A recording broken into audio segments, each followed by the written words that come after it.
En nombre del Padre, del Hijo, del Espíritu Santo. Amén.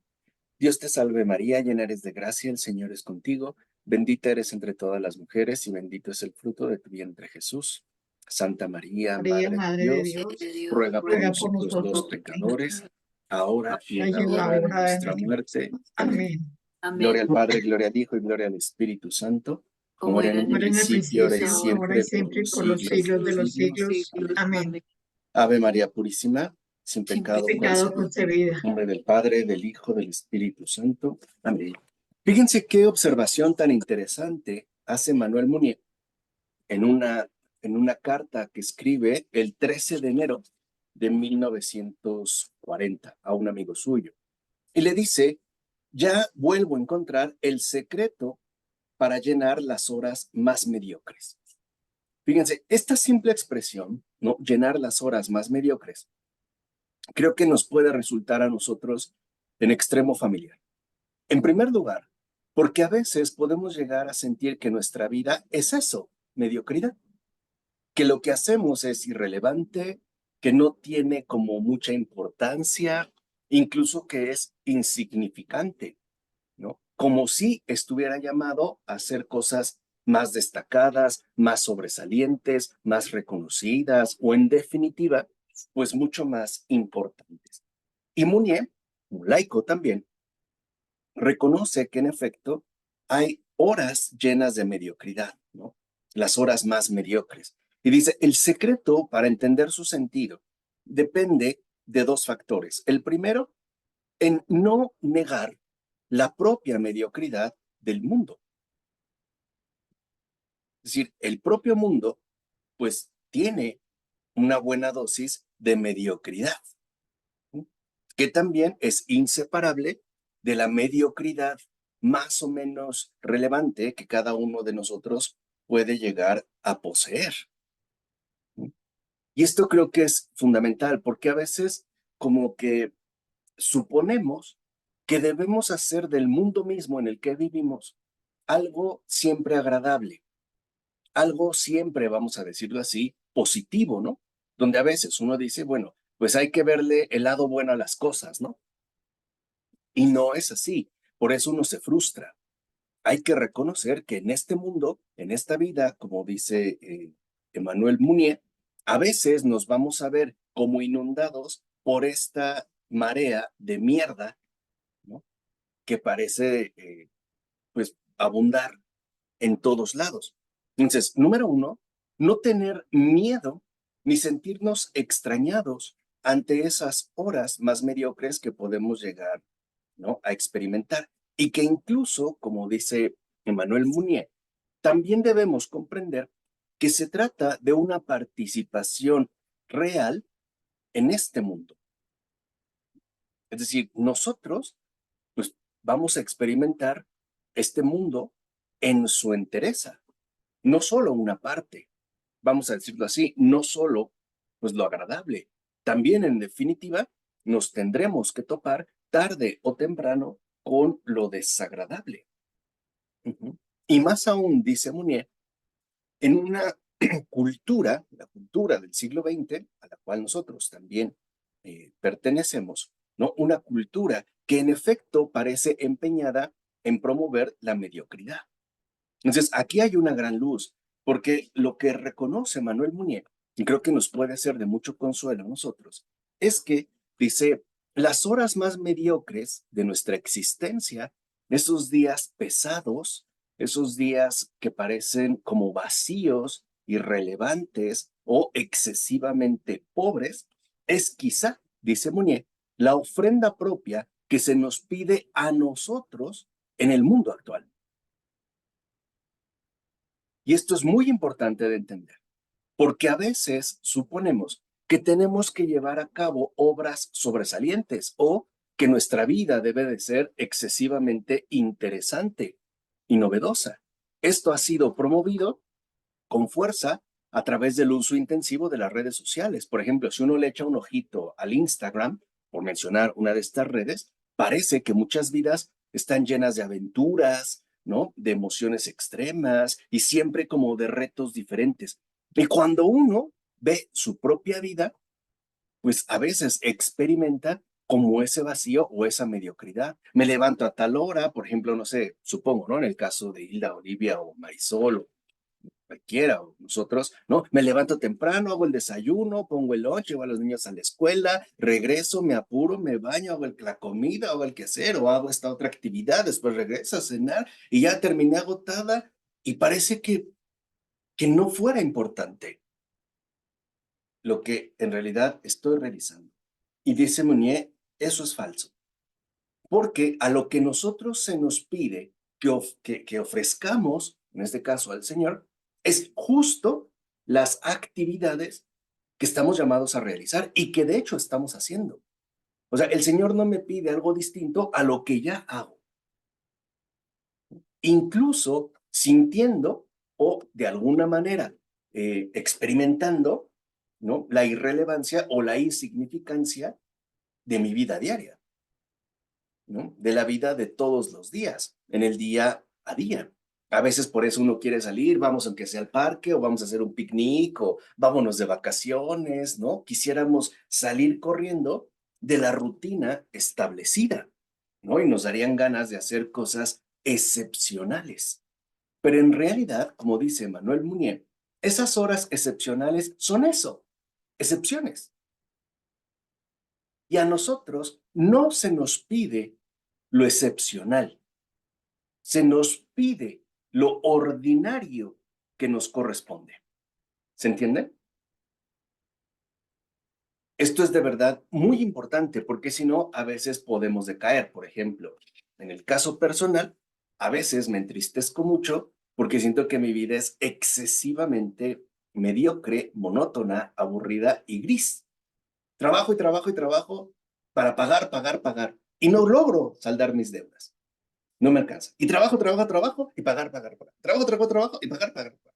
Entonces llega un momento en el que uno se puede aburrir o se puede sentir, ¿no? De una u otra manera, pues incómodo. Entonces, lo primero que debemos reconocer es que esa es, digamos, ¿no? La línea básica a la que nosotros estamos expuestos. Los momentos excepcionales son eso, excepciones. Y a nosotros no se nos pide ofrecer cosas o situaciones excepcionales, sino nuestra vida diaria tal y como la experimentamos, incluso en su propia pequeñez o, como dice Emmanuel Mounier, en su propia mediocridad. O sea, no hay que tener miedo de esto. Y sobre todo en un mundo actual que nos bombardea de manera constante con la idea de que tenemos que ser extremadamente destacados y exitosos, ¿no? O sea, que debemos siempre sobresalir, que debemos tener empleos tal o lograr ciertas metas, alcanzar ciertos objetivos, cumplir propósitos y siempre destacar, destacar, destacar. Pero eso es una trampa, porque el mundo mismo nos va a mostrar la mediocridad y el vacío al que siempre nos conduce. Pensemos, por ejemplo, en los 30 primeros años de vida de Jesús de Nazaret. Yo les hago una pregunta. ¿Creen que esos 30 años de vida oculta, como se le dice, o no conocida, fueron años excepcionales de grandes aventuras, de experiencias desbordantes? Fueron años, la mayoría de su vida, ¿no? De 33 años, 30, fueron años caracterizados por la monotonía gris del día a día. Nada destaca en Jesús de Nazaret en esos años, nada. ¿Y cómo lo podemos saber? Porque cuando él empieza su vida pública, su predicación e incluso ya sus milagros, los fariseos se van a dirigir a él con desprecio, diciéndole, ¿no es este el hijo de María? ¿No es este el hijo de esa mujer de dudosa eh, honorabilidad, de dudosa procedencia?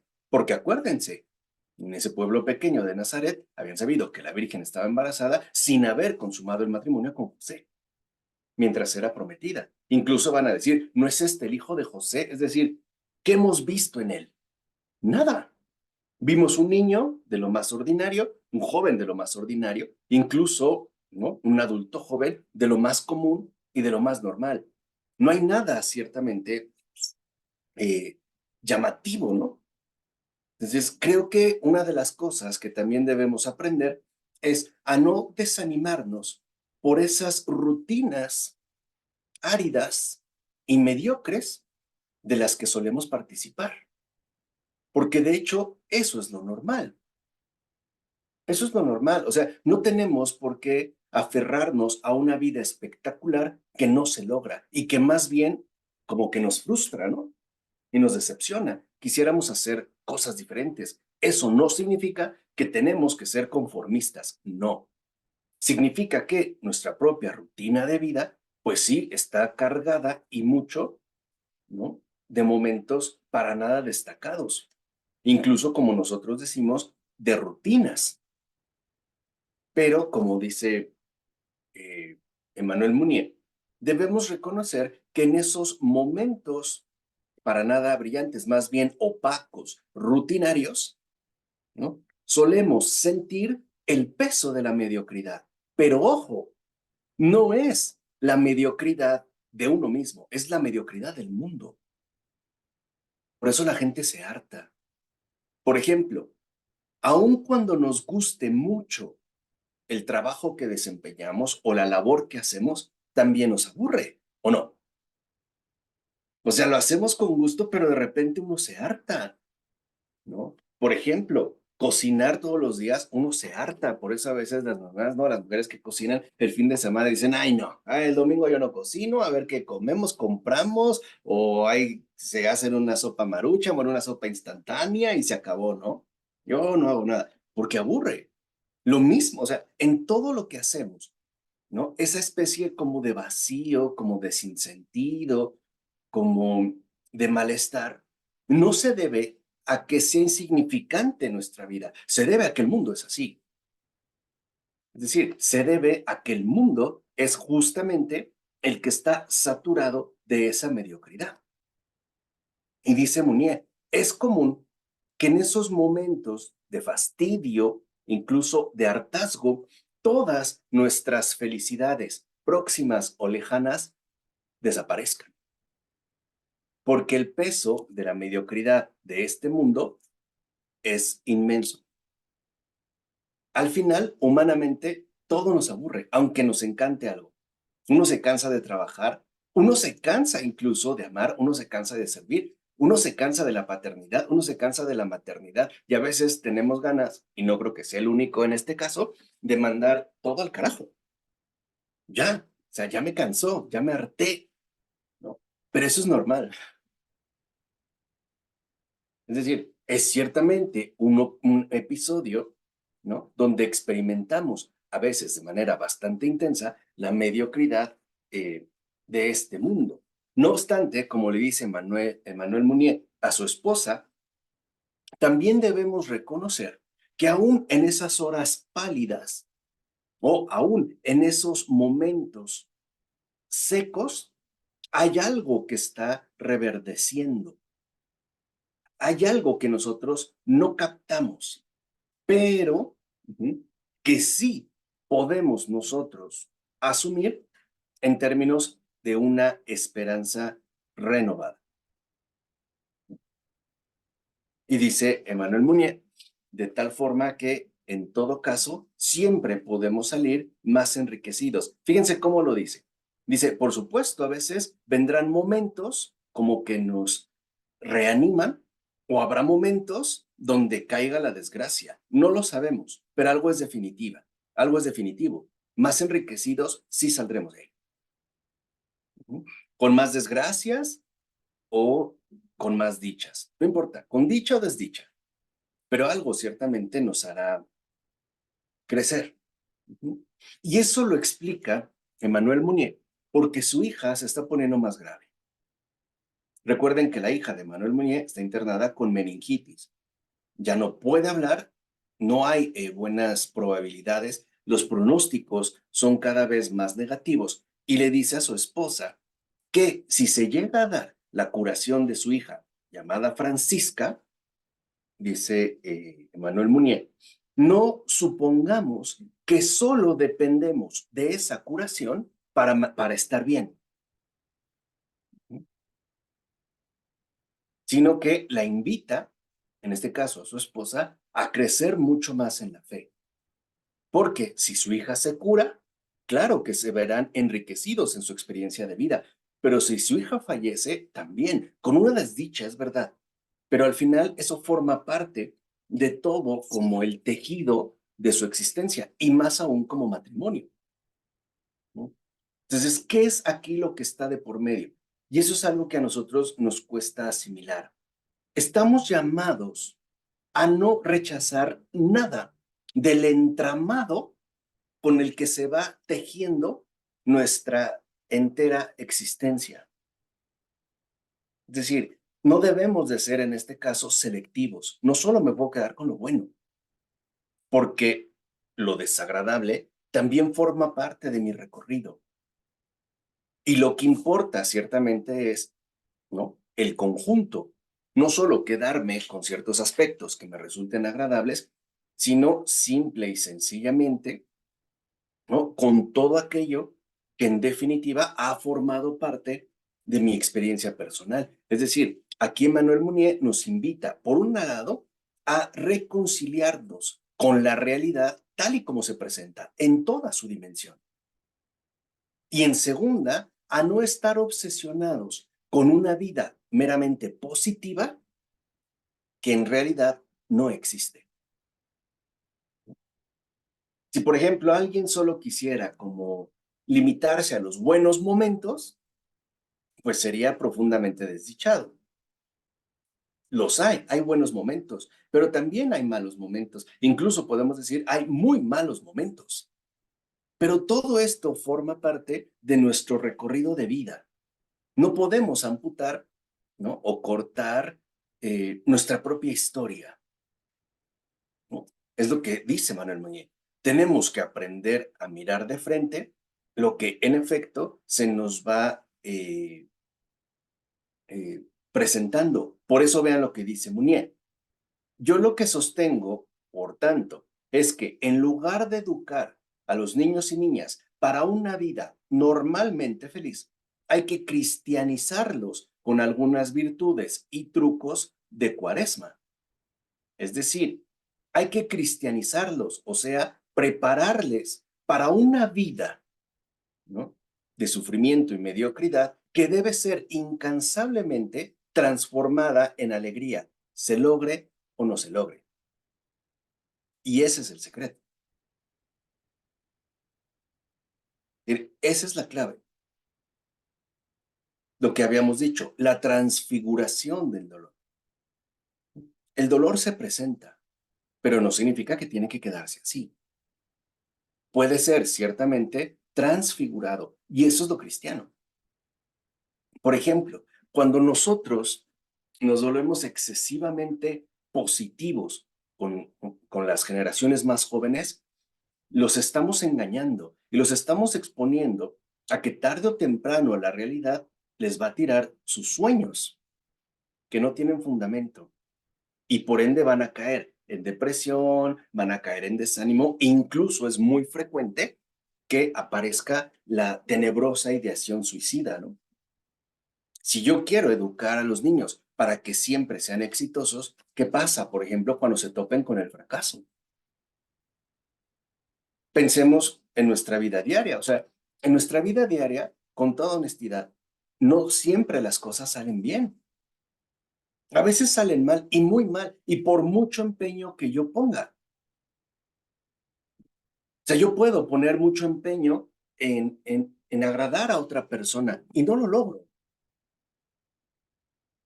Hay algo que no consigo, no lo logro. ¿Qué es lo primero que sucede? Me siento mal, ¿no?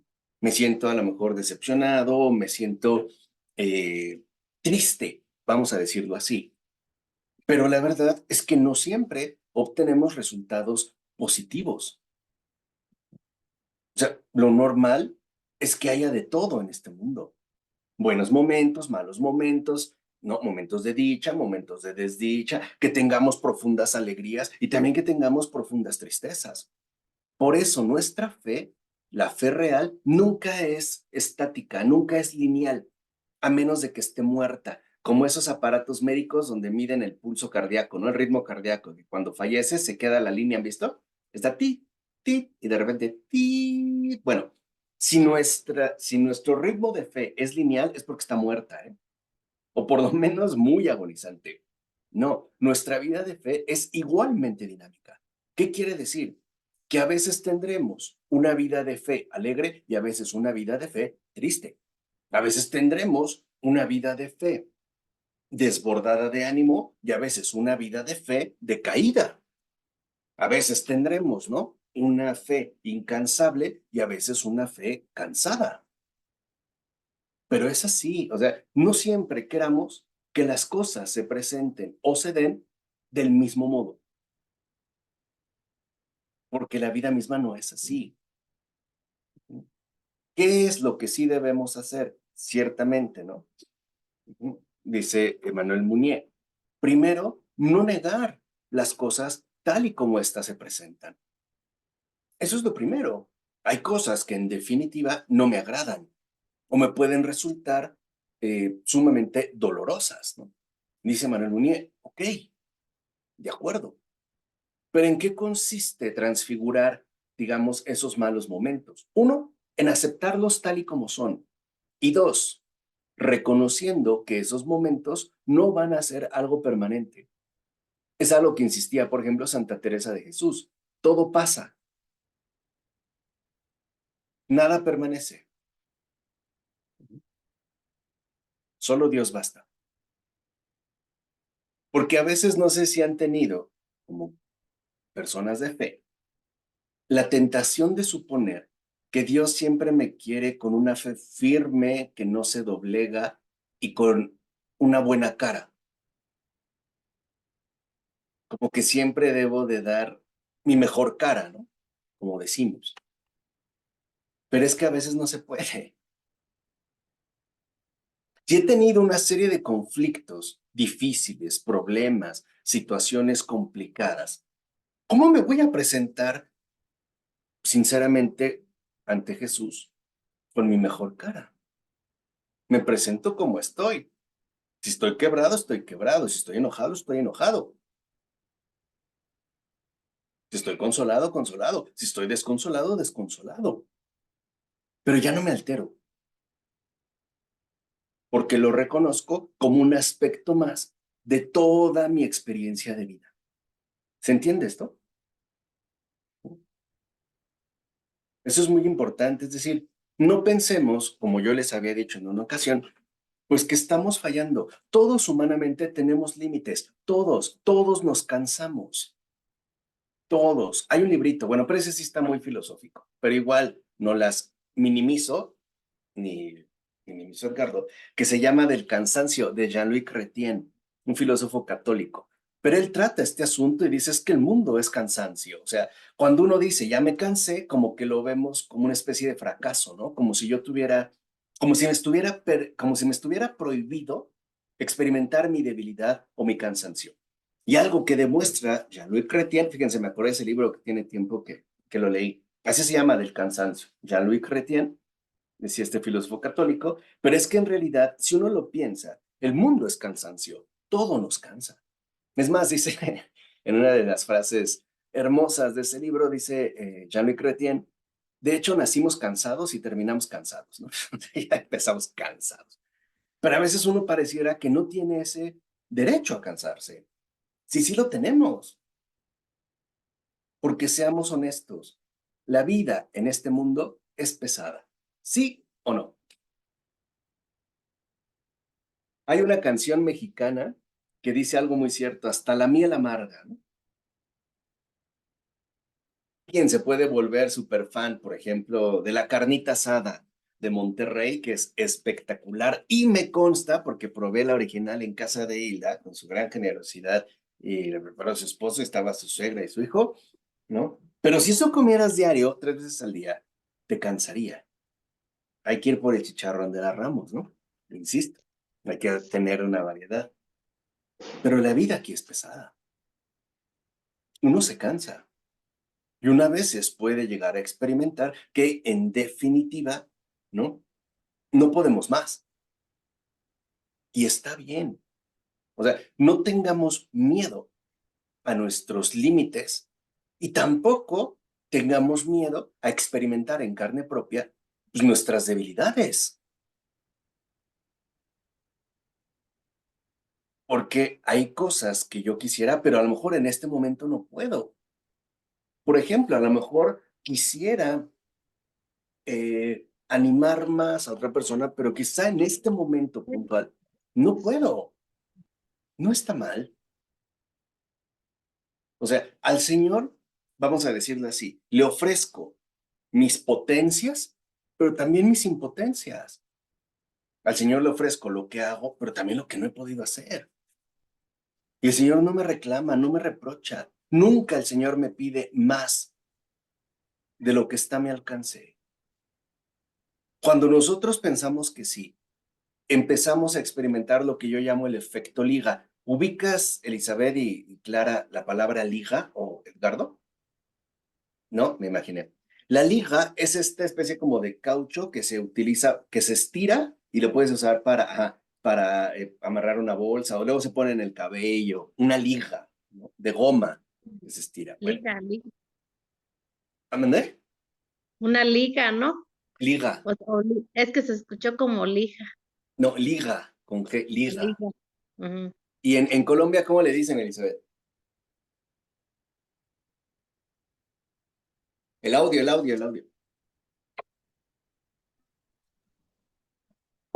Un caucho que se estira, caucho.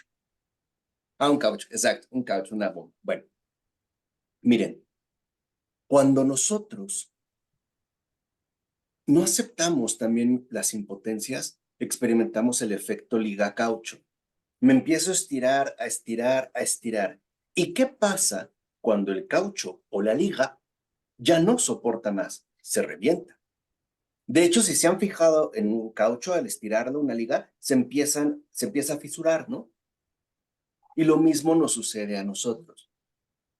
Es decir, creo que un problema que tenemos, y eso forma parte de nuestra propia experiencia dolorosa, autoinfligida, es que nos exigimos más de lo que en efecto podemos. No está mal cansarse, no está mal sentirse derrotado, no está mal experimentar en carne propia la impotencia, porque eso forma parte también de nuestra pequeñez humana. El Señor lo sabe, el Señor lo acepta, el Señor no lo critica. ¿No? Cuando San Pablo dice, ¿no? Que somos vasijas de barro que llevan un tesoro dentro, pues el barro es muy delicado, se cuartea fácilmente. Lo mismo nosotros.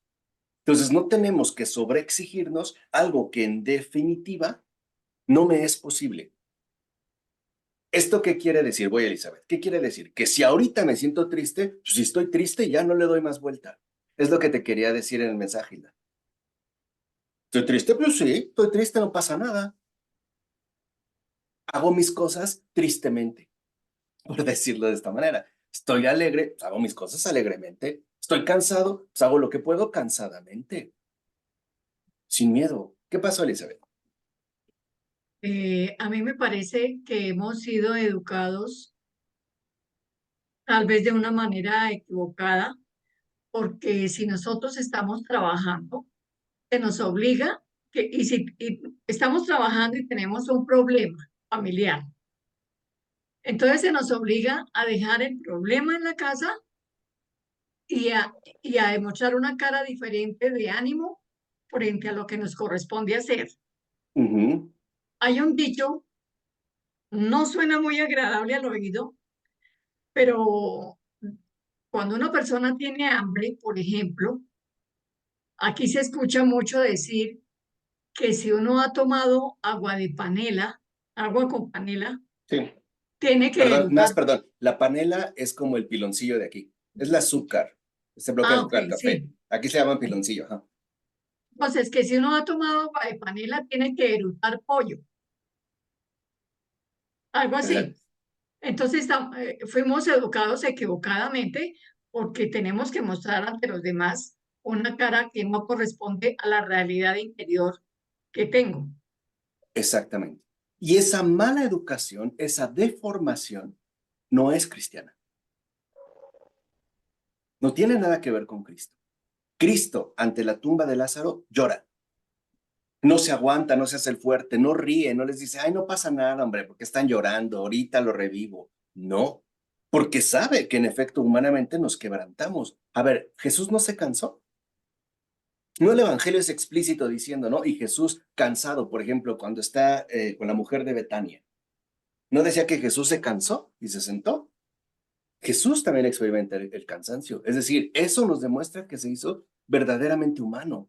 Nosotros no estamos llamados a exhibir una apariencia forzada, y menos en la fe. No es así. Si yo me presento fastidiado ante el Señor, pues eso es lo que tengo, mi fastidio, ¿no? O mi aburrimiento, mi tedio, mi cansancio o mi molestia. O incluso también, ¿por qué no decirlo? Mi hartazgo. Eso es lo normal, o sea, eso es lo cristiano. El ser ciertamente transparente ante el Señor y ante los demás. El mundo es lo contrario. El mundo lo que hace es imponernos una máscara, ¿no? Que nos termina asfixiando, ¿no? Es como este trabajo de lo que yo llamo las pobres hostes, ¿no? Generalmente las jovencitas que están en restaurantes finos, que siempre tienen una sonrisa bien arreglada, ¿no? Bien vestidas con tacones, te llevan a tu mesa, te dan la carta, te sonríen, aunque estén quebradas. No puedes. En otras palabras, ¿no? El mundo nos ha maleducado diciendo, no puedes experimentar debilidad. Tienes siempre, ¿no? Como dices tú, que tomar panela y eructar pollo. O sea, tienes que buscar, ¿no? La manera de mantenerte. Pero a la larga, y no tan largamente, eso termina convirtiéndose en una tortura, porque se vuelve algo insoportable. Por eso a veces la gente en el mundo contemporáneo no aguanta y explota. Cada vez vemos más episodios psicóticos de hartazgo, ¿no? De explosiones de violencia, porque el mundo te vuelve reprimido. Y el Señor en ningún momento nos dice que seamos reprimidos. Por eso dice Emmanuel Mounier, nosotros como cristianos sabemos beber la alegría mezclada con lágrimas. No siempre queremos dar, vamos a decirlo así, es una buena cara, porque no sería humano, o sea, no correspondería, pues, ciertamente con nuestra realidad. Entonces, no tengamos miedo a experimentar en carne propia, incluso dolorosamente, mis limitaciones, mis impotencias y mis debilidades. ¿Qué pasó, hermano? Pues yo me pongo de ejemplo que antes yo siempre veía, decía, no, pues es que esta hermana está enferma, hay que llevarla a curar. Y luego había veces que yo me sentía mal y decía, no, pero yo aguanto un poquito más, así, ¿no? Hasta que llega el punto en que sientes que ya no puedes. Y por ejemplo, yo toda esta semana y la otra he estado mal y me la he pasado con doctores, con estudios, y digo, ¿hasta dónde tiene uno que llegar para entender que uno debe de buscar su salud y no, sí, la de los demás, pero si no busca uno su propia salud, nadie lo va a hacer por ti? Y después, pues, de que sale más caro todo, porque son muy caros los estudios. Ahorita me tengo que hacer una resonancia el martes. Esta semana que pasó también me saqué radiografías, estudios de sangre y de todo, carísimo todo, que hasta luego me he enojado conmigo misma porque digo, si yo me hubiera atendido a tiempo, cuando yo me di cuenta que me sentía así y no lo hice, porque decía, no, es que ofréceselo a Dios, es un dolor nada más, ahorita se te va a quitar con una pastillita así, ¿no? Y hasta ahorita me doy cuenta de que Dios no nos quiere así. Dios quiere que luches y busques tu salud, como dice, no, busca la paz y corre tras ella, porque Él no la da, te pone personas para que te curen, y uno no hace caso. Y ahorita ese ha sido mi dolor casi todo este mes. Y pues a mí me ha ayudado todos estos temas para entender que pues Dios quiere que tú busques tu propia salud. tanto espiritual como corporal. Mana Rocío, ¿sabe qué es lo bueno de una radiografía, una tomografía, exacto, de cuerpo completo? No sé, pero eso me Que pone uno a mí muy sabe, nerviosa, muy. ¿sabes qué es lo bueno? Que siempre sale sonriendo. Ah, bueno, Así que sí. tranquila, siempre habrá una sonrisa escondida por ahí. Claro. Y hay algo también más de fondo, porque otra vez, si no sería como una exigencia, ¿no? De buscarlo. Emmanuel Mounier, por ejemplo, le dice a su esposa, mira, no te pongas contenta demasiado deprisa. Ya hablamos con el doctor y él me volvió a hablar. Y aunque la evolución de nuestra hija es mejor desde noviembre, no hay muchas esperanzas sobre el problema en su conjunto. ¿Por qué le dice esto Emmanuel Mounier? ¿Por pesimista? No. ¿Por tratar de arrancarle sus sueños de mejoría, que serían muy humanos? No. El propio Mounier da la explicación. Dice, mira, nosotros debemos aprender a no rechazar nada. Es decir, es necesario que también participemos en la permanencia de la pasión del Señor en el tiempo. Y a veces eso se nos olvida. Porque claro, sí, yo te entiendo, hermana. Y no digo que tu intención es mala, la puedes realizar. Lo que sí te digo es que no te sientas culpable por lo anterior y mucho menos frustrada por lo que aparezca, sea lo que sea. No es así. Simplemente con tranquilidad. A lo mejor yo tuve un síntoma, pero no por eso hacemos unos estudios completos. Ujú. Nosotros no tenemos esa cultura médica, a menos de que ya sea algo inevitable, ¿no? Siendo honestos, o sea, en ese sentido no. Y es lo que dice Manuel Munier. También nosotros estamos llamados a participar, ¿no? En la permanencia de la pasión en el tiempo. Por ejemplo, dice Manuel Munier, yo que más quisiera que mi hija se curara, pero también es verdad que puedo reconocer que si esos eh, indicadores de mejoría no aparecen, es porque quizá el Señor me está invitando a otra cosa. Ujú. Porque siempre queremos, ¿no? Como encontrar una solución. Y no siempre es ciertamente así, ¿no? Por eso dice Manuel Munier, no debemos ser ingenuos y dejarnos llevar por impulsos generosos. Es decir, con un optimismo que no corresponde de fondo pues, con la realidad. Dependerá de la evolución que vaya presentando mi situación personal. Yo te noto con cierto temor, por ejemplo. ¿A qué tienes miedo? Al diagnóstico, a que te digan qué. Eso es lo que te está perturbando, que te digan qué. No es eso, sino que me da miedo porque me han platicado cómo es eso que te meten en un tubo y eso, y me da miedo. Y yo le comento a las hermanas, soy capaz que yo creo cuando vaya a entrar ahí me salgo, a lo mejor. Te Pero es eso, anestesian. porque me da como ansiedad, como Ah, ok. Bueno, eso es nuestra miedo. impotencia. Ok, tengo miedo que te meten en un tubo para la resonancia, sí, pero tampoco es que sientas que te asfixias. Pues así siento. Claro, pero eso es normal, o sea, eso es lo que quiero que entiendan. Pues eso es normal, son mis limitaciones. Hay cosas que me pueden sentir como una cierta inquietud o una cierta ansiedad, vamos a decirlo de esta manera, ¿no? Pero al Ujú. final es un proceso que tampoco es como insoportable, ¿no? Ahora, si tú eres claustrofóbica, pues entonces sí el proceso va a ser más difícil. Sí, eso me pasa. Es que ¿sabes qué es lo que me pasa a mí? Y les digo, yo no sé cómo me gusta estar aquí en la clausura. Si yo no puedo estar en un espacio chiquito así y que siento que no, me siento desesperada y tengo que salirme de ahí. Y así me pasa. No sé por qué. Pero eso es Ujú, parte tuya, o sea, esa es una situación que se presenta y que te invita, por ejemplo, a trabajar en esa limitación. Primero, ujú, ¿a qué me refiero a trabajar? No a superarla, sino a aceptarla y reconocerla. Es lo que decía San Agustín, ¿no? Conócete, acéptate, supérate. Primero conócete. Esto me intranquiliza, ok. Lo acepto, no lo niego. ¿Cómo me supero? Pues reconociendo que esa es una limitación de mi parte, ¿no?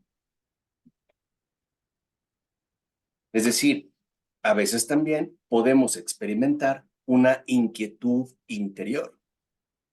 Y dice Manuel Munier, esas inquietudes que podemos llegar a experimentar son como heridas en el costado que el Señor mismo nos hace.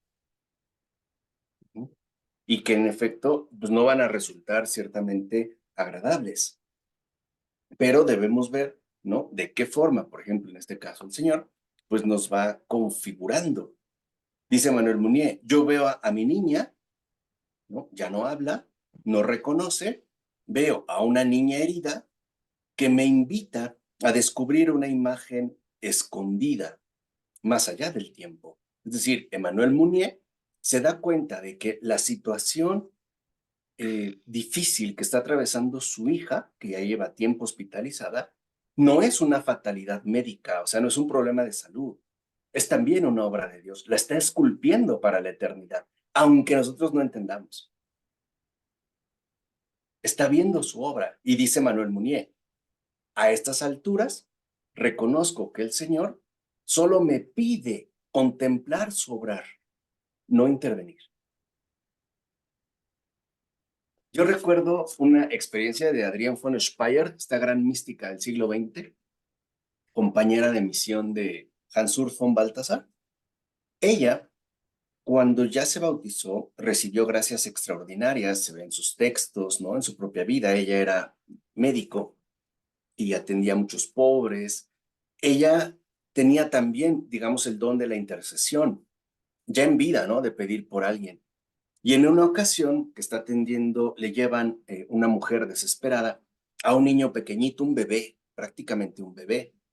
Y ella cuando lo examina, se da cuenta de que este niño no va a sobrevivir, o sea, este niño se va a morir. Y en efecto, en ese momento se muere. La mamá abraza al bebé, se pone a llorar, se siente muy conmovida. Adrienne von Speyer se retira, cierra los ojos y ella sabe que si en ese momento ella pide por el niño revive.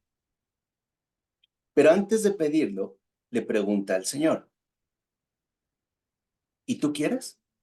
¿Y qué creen que le dijo Jesús?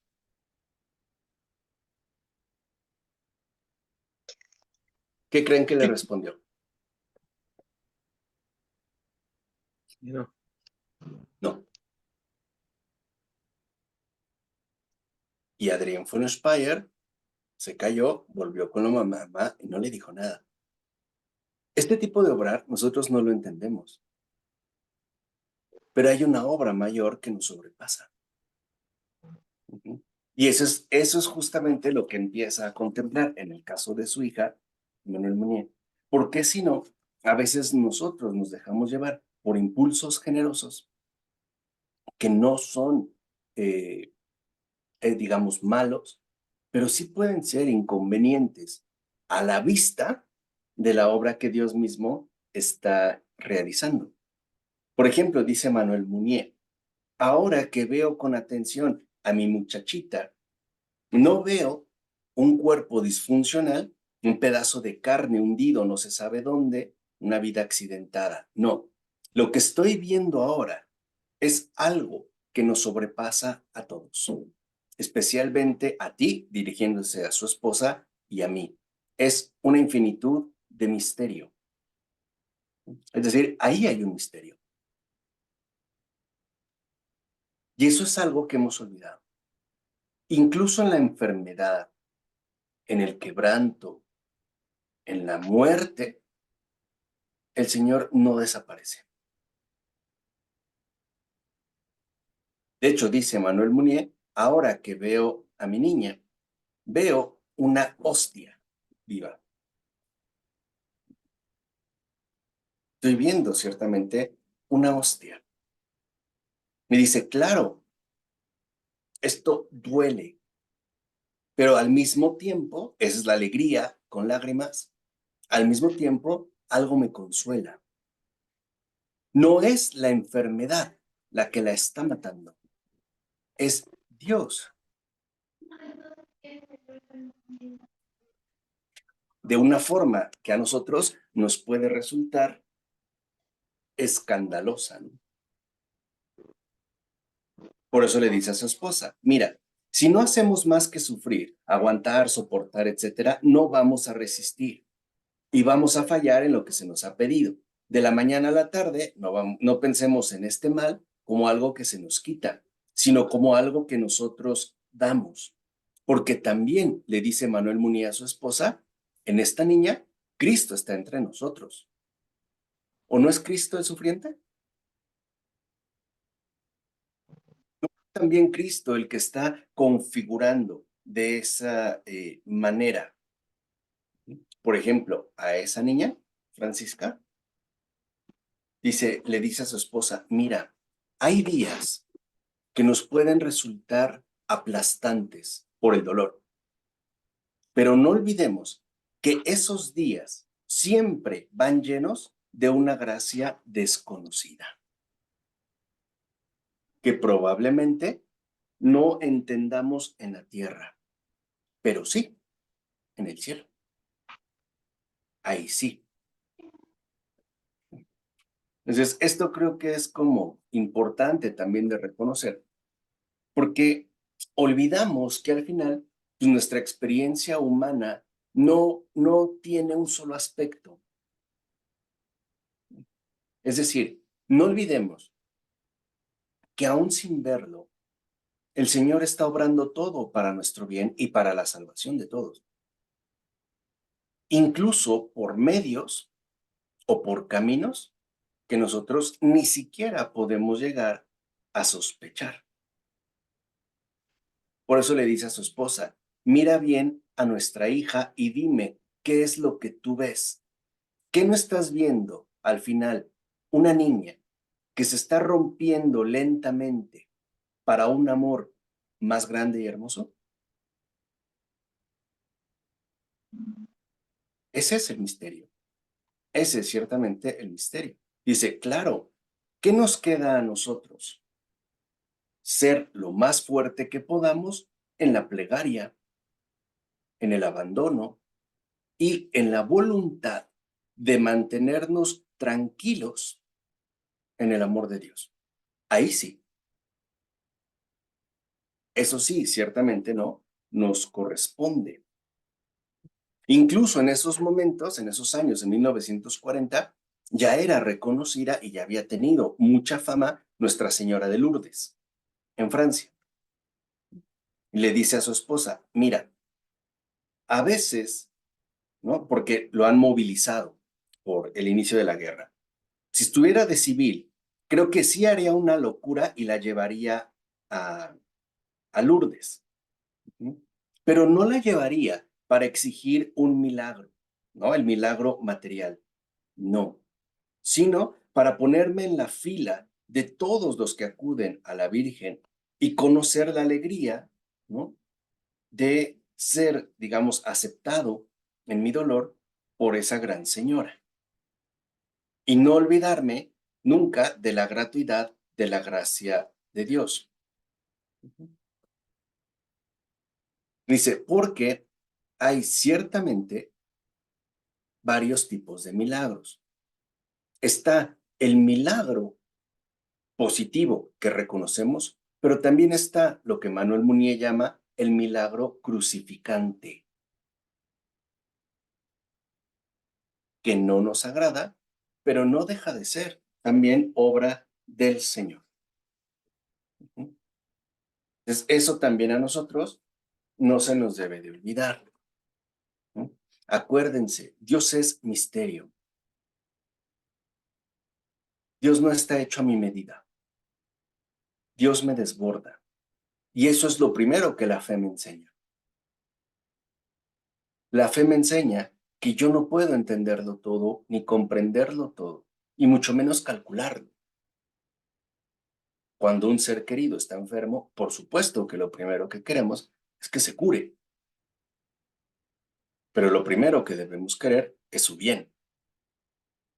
Y para Dios el bien se da de muchas maneras, ¿no? Es como un cincel. Por ejemplo, cuando un gran escultor quiere esculpir algo en mármol, no lo hace con algodón, ¿verdad?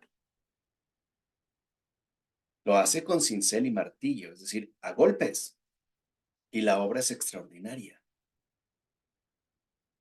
Entonces, esta, digamos, ¿no? Su vida, dice Manuel Munier, tampoco nos debe hacer olvidar que cuando tenemos un ser querido enfermo o literalmente quebrantado, también eso nos invita a unirnos a todos aquellos que están compartiendo la misma situación. Por ejemplo, le dice a su esposa, el sábado 27 de abril de 1940 van a decir 2 misas en Lourdes, una por Francisca, nuestra hija, y otra por sus hermanos, es decir, por todos los niños enfermos por los que no reza nadie. Bien, hay una comunión en el dolor y también hay una comunión, en este caso, en el sufrimiento. Y dice Manuel Munier, eso es precisamente la simpatía cristiana. Entender que cuando yo tengo un hijo enfermo o un pariente enfermo, no solo estoy sufriendo yo, somos muchos los que estamos atravesando también una situación más o menos similar. Y vean lo que dice. Ahora sí, 5 de mayo de 1940. El último acto ha empezado. El diagnóstico ya es definitivo. Ataque de encefalitis que va a dejar a mi hija tan destrozada, que vamos a tener que agarrarnos muy fuerte para no pedirle a Dios que se la lleve.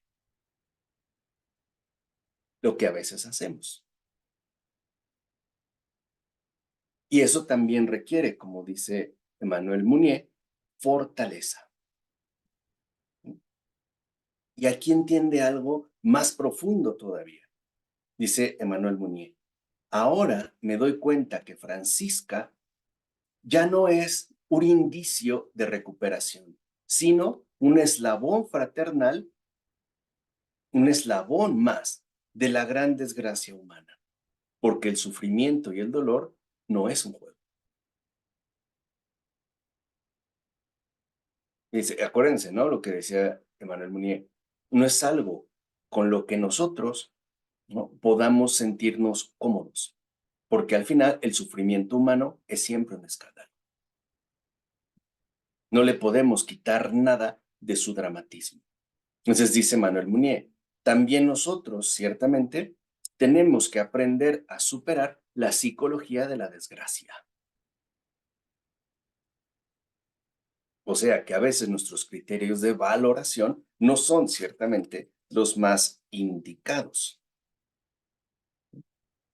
Dice Manuel Munier, por ejemplo, hoy mismo siento una tristeza penetrante y profunda.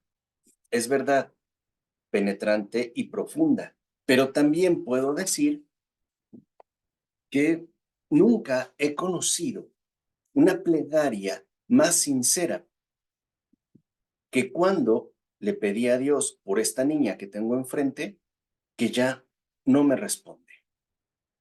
Dice María Munier, es una gracia demasiado grave, muda como la hostia, muda como la Eucaristía. Ya no habla, su niña ya no habla. Dice, tiene la mirada distraída, perdida, como Cristo. Dice, por eso nosotros ciertamente debemos aprender a que el sentimentalismo no es lo más adecuado para un cristiano. Por ejemplo, dice Manuel Munier, fíjense, nosotros estamos arraigados en la psicología de la desgracia. Por ejemplo, ya la hemos visto durante muchos meses cómo se va marchitando poco a poco, incluso cómo se va degradando. Ok, y nos decimos, pobre niña, está escribiendo a su esposa, ¿no? Porque fue reclutada al ejército. Y le dice, pero a ver, ¿qué quiere decir para ella ser infeliz? ¿Quién puede asegurar que está siendo infeliz? O que la está pasando muy mal. O, en definitiva, que está sufriendo. ¿No será más bien que se nos está invitando a no interpretar las cosas como acostumbramos? Es decir, en una persona en esas situaciones no sabemos qué ocurre, pero algo es cierto, Dios está ahí. Por ejemplo, a veces nosotros vemos una persona en coma, intubada, decimos, está sufriendo. La pregunta es, ¿cómo sabes? ¿Cómo sabes lo que está experimentando? Puedes estar tan seguro para decir que efectivamente, ¿no?, se trata de una persona desdichada. ¿Cómo podría ser? ¿No es más bien una desdicha que tú quieres imponerle? Porque al final no sabemos. Y dice, y eso que no sabemos nos invita a ser respetuosos también con el misterio. Es decir, ¿no? Respetuosos en este caso. Y aquí se abre más Emmanuel Mounier y dice, mira, sabemos cómo va la guerra, una gran calamidad común. Nuestra hija se está muriendo.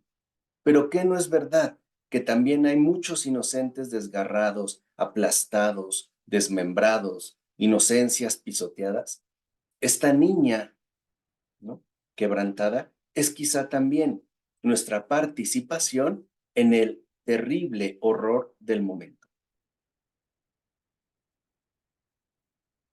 Y eso no nos gusta. Es decir, no nos gusta compartir los horrores del momento. Pensemos en México, la desaparición de personas que está impresionantemente alta. Lo que menos quiero es que a mí me suceda. Que le pase a cualquiera, a mí no.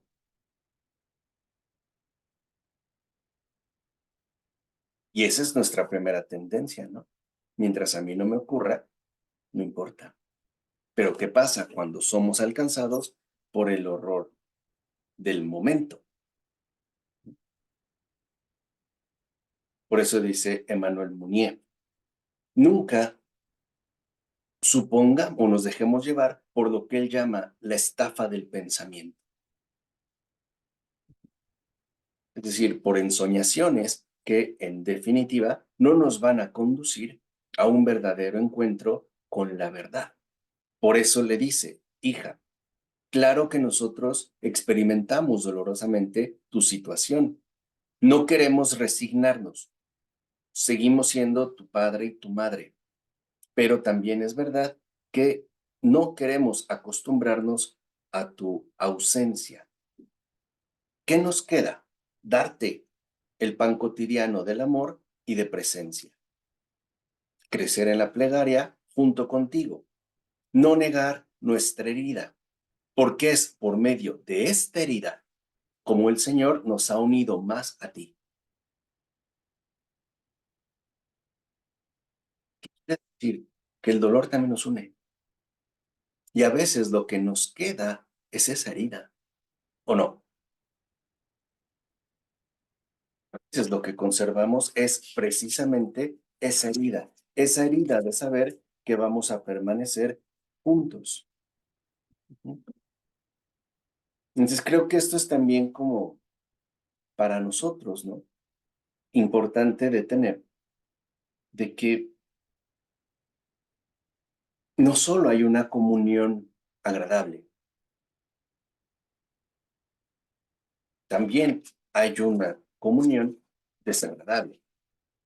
No nos gusta, es verdad, pero no nos puede ser ajena, porque también es cierto que muchos la padecen. Y a veces el sello del amor es una herida que quizá no sane, no cicatrice, como el costado de Jesús se cerró. Las llagas en sus manos y pies se cerraron, cicatrizaron, ¿no? Tan es así que Tomás el apóstol mete las manos, ¿no? Yo les pregunto, bueno, no les pregunto, les dejo de tarea. Piensen, ¿por qué esas heridas no se cerraron.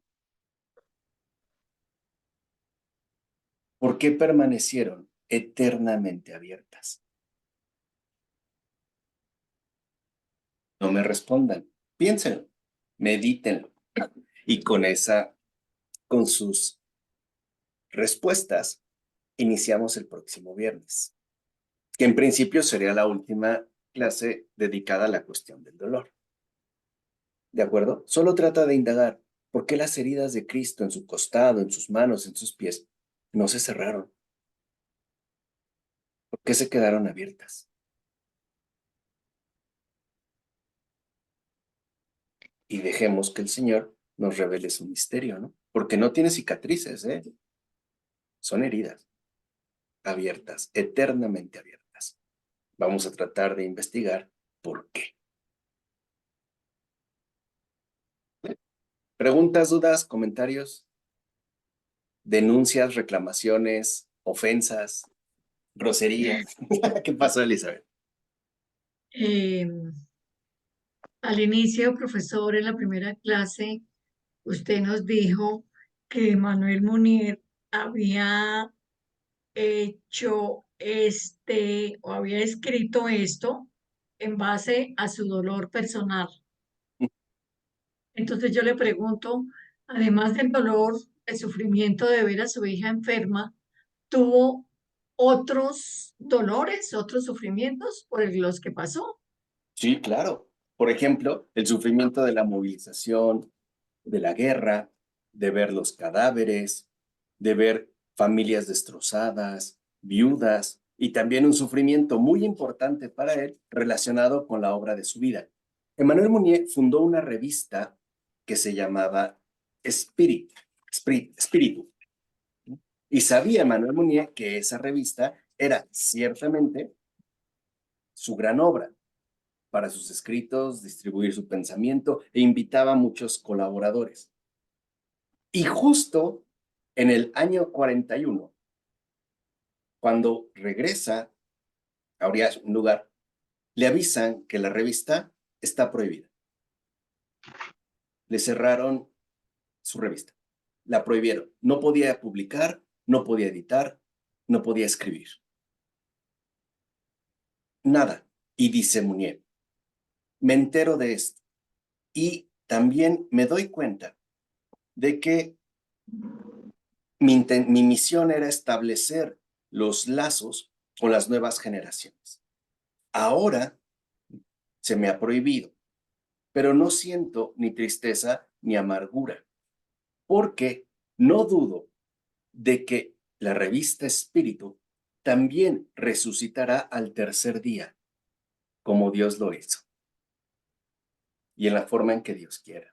Imagínate, Elizabeth, que tú has dedicado toda tu energía intelectual a fundar una revista y has publicado números y hay muchos frutos, y de repente te la cierran, te la clausuran, no puedes editar. Dime si no sería un dolor. Además, Emmanuel Mounier fue muy sensible a al dolor ajeno, es decir, a lo que él llamaba la simpatía cristiana, porque para él el dolor individual era sentimentalismo burgués. O sea, Emmanuel Mounier nunca decía cómo sufro, sino cuánto sufrimos. Somos muchos. Y eso también pues, es una invitación a esa apertura, es decir, a la comunión, ¿no? Con nuestros compañeros de desdichas y también de dichas, pero sin cerrarse en una especie de individualidad apartada, ¿no? No ser ajenos, pues, ni no ser distantes pues, con todo lo que ocurre, ¿no? Tal vez yo no lo experimente en carne propia, pero mi espíritu sí comparte. Por ejemplo, a lo mejor con las padres o madres que han perdido a sus hijos, ¿no? Por las situaciones que sean. Tal vez mis hijos están aquí, pero mi espíritu no es ajeno a ese otro dolor. Es decir, tenerlo presente. Y a eso se le llama ensanchar el corazón, que es también pues lo católico. ¿Algo más? Nada más te veo suspirar y hasta respirar con dificultad, Marisol. Estás como, híjole, no manches. ¿Qué No, pasa, un Marisol? poquito. Bueno, yo tengo esa duda, profesor. Ahorita es lo que usted dice que uno no debe de ser ajeno, ¿no? A lo que pasa con otras personas. ¿Por qué una persona puede ser ajena a lo que Puede ser le... ajena, una, porque no tiene el espíritu de comunión con Cristo. Y dos, porque lo más probable es que tenga dureza de corazón.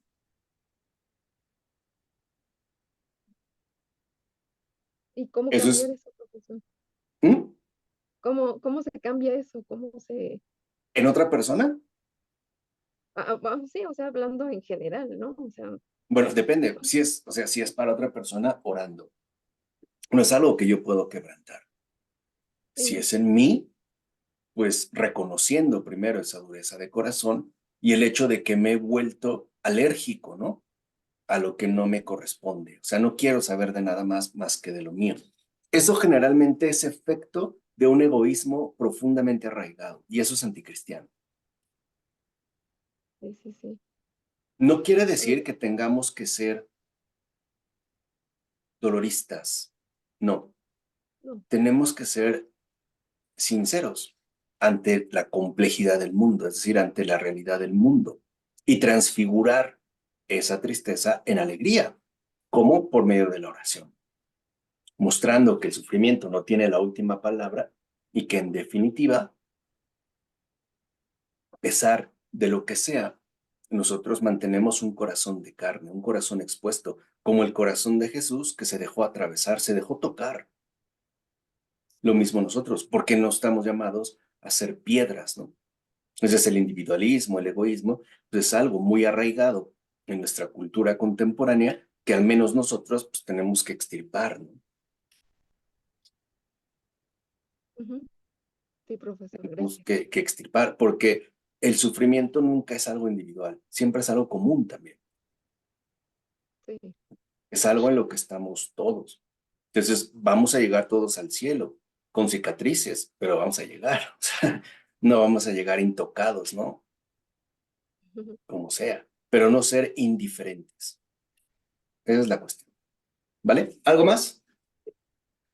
¿No? Oiga, profesor, ay, Dime. perdón. Al principio usted mencionaba que también no es como que muy correcto el decir o ser así como que encontrarle el lado bueno de las cosas, Ujú. algo así. No, no. Sí, no, no, o sea, me refería que no solo tratar de buscarle el lado bueno de las cosas, ¿no? Ajá. Porque a veces ahí caemos en una ingenuidad. Por ejemplo, una violación, ¿qué de bueno tiene? Ujú, sí, no, no. Pues no, no te preocupes, mira, Dios es bueno. Pues no, No, no no, es no. eso. No tiene nada de bueno. Es un trago amargo. Y esto es simplemente reconocerlo tal y como acontece, porque si no, nos volvemos ingenuos y precipitados. Es decir, estamos creando una falsedad Ujú, que al final ciertamente pues, irrita, ¿no? Especialmente para el que lo atravesó. ujú. Es O decir, tal vez cree que puede ser, depende de la situación, la sí, circunstancia. claro, dependerá de la situación, pero digamos, de entrada, ¿qué tiene de bueno? Nada. Lo bueno es que Dios puede hacer algo extraordinario con eso. Eso sí, pero por sí solo no tiene nada de bueno. Tal vez el Maltrato, aprendizaje.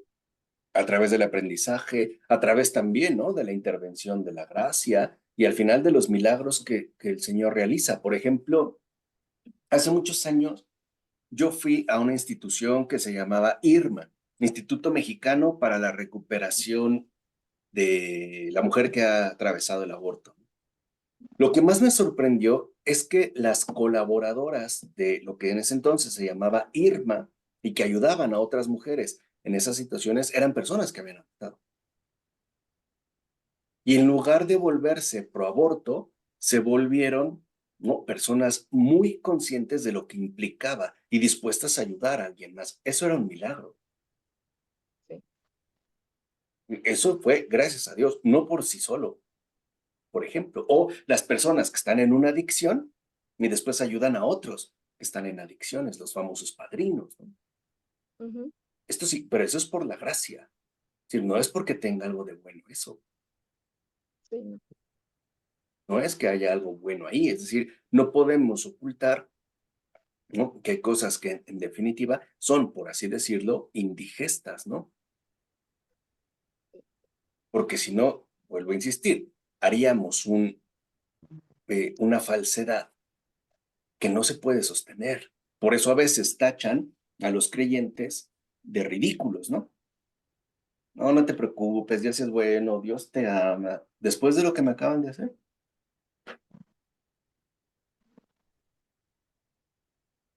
Elizabeth, perdón, ¿querías decir algo?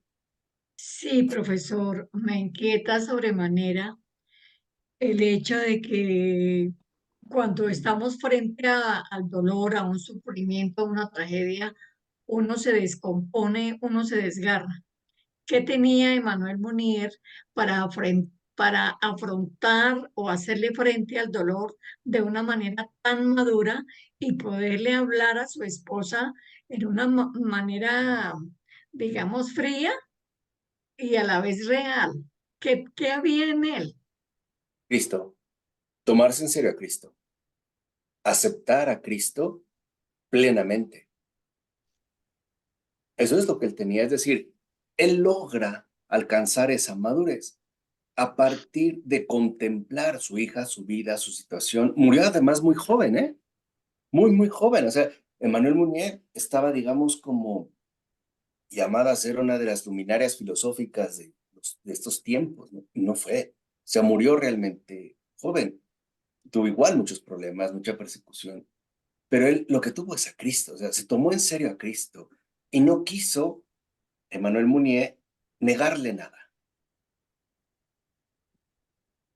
Nada. Eso lo aprendió de Peggy, que es contemporáneo de Emmanuel Mounier, aunque más joven, este poeta, porque decía Charles Peggy que hay que decir amargamente las verdades amargas, tristemente las verdades tristes o alegremente las alegres verdades. Pero que no podemos nosotros como limitar el obrar de Dios a aquello que me resulte agradable, cómodo o asimilable, ¿no? Sino lo que tiene Emmanuel Mounier es una seria determinación de participar en el misterio, cueste lo que cueste, y no dejarse llevar por los razonamientos fáciles o por el sentimentalismo. Simplemente no temer al misterio, es decir, al obrar de Dios, ¿no? Y se atreve a mirarlo de frente, con respeto, no con reclamo, simplemente con respeto. Eso es lo que tiene, ¿sabes? Gracias, profesor. Bueno, pues les deseo una feliz noche, un muy buen descanso. Los noto medio atemorizados. No teman. Eso no sé, siempre están así como temblando, ¿no? Como, híjole, la que me espera. No, no. No quiere decir que todos vamos a atravesar eso. No. Quiere decir que nuestro corazón no debe de ser ajeno a las realidades que suceden. Eso sí, ser realmente sensibles con un corazón que siente, ¿no? Que vive, un corazón que compadece, como Dios que es compasivo, ¿no? Que es capaz de padecer con el afligido, con el sufriente. También pues pidámosle a Emmanuel Mounier pues, que nos eche la mano, ¿no? Para no fallarle a Jesús en lo que Él quiera y como Él quiera. ¿De acuerdo? Pues ahora sí, mis compañeros de batalla, tranquilos, respiren. No quiere decir de prepárate para lo peor, ¿eh? Porque ahí te viene el tsunami. No, no, no. No es eso. Simplemente ver, ¿no? Que nos quede claro, no que vamos a sufrir mucho, no, sino que Dios es misterio. Esa es como la enseñanza. Ujú. Vale, pues dime, Marisol. Bueno, yo creo que aparte también, a pesar de lo que pueda pasar, pues nos invita a tenerle esa confianza, ¿no? A estar cerca de él, o sea, puede ser algo no tan fuerte, muy fuerte, demasiado fuerte, pero pues siempre tenerle esa confianza. Exacto. Ver que Y de acuérdense que con Cristo lo amargo se vuelve dulce, ¿no? Lo difícil se vuelve fácil. Y a lo que no debemos tener miedo es a Cristo, no a lo que el mundo nos ofrece.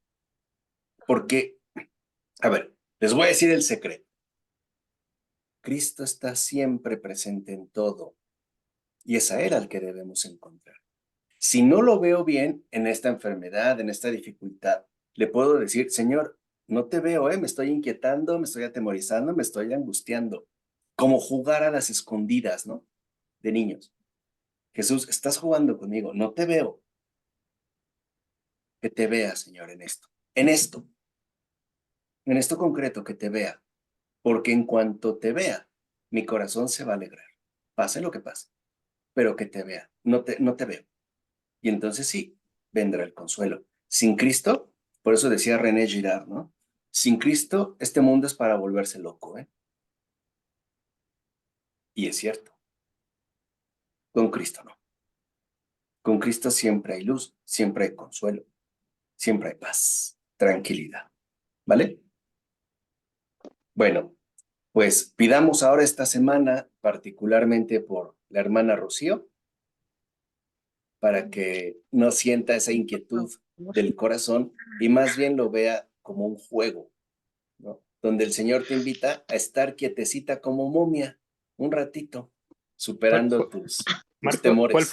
¿cuál fue el profeta que metieron en un tobo? ¿En un tubo? En un balde, Ay, no me acuerdo ahorita. Jeremías, ¿no fue? A Que Jonás, ¿no? En la lo ballena. coloca.